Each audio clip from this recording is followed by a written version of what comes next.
বিসমিল্লাহির রহমানির রহিম। আসসালামু আলাইকুম। রুবেল স্টাডির পক্ষ থেকে সকলকে স্বাগতম। আমি আজকে পাস্ট ইনডিফিনিট টেন্সের ভয়েস সম্পর্কে আলোচনা করব।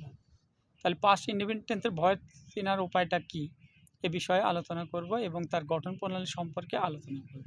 তাহলে পাস্ট ইনডিফিনিট টেন্সের ভয়েস সাবজেক্ট প্লাস মূল ভার্বের পাস্ট ফর্ম প্লাস অবজেক্ট এই মোতাবেক বাক্যটা থাকবে। আর গঠন হবে কি অবজেক্ট সমান subject plus was oblique were plus মূল ভার্বের past participle plus by oblique to plus subject সমান অবজেক্ট।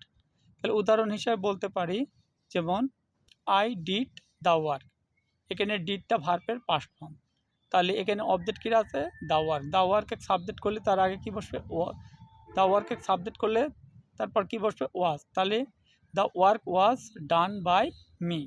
তাহলে এইভাবে আমরা প্যাসিভ ভয়েসে রূপান্তরিত করতে পারি।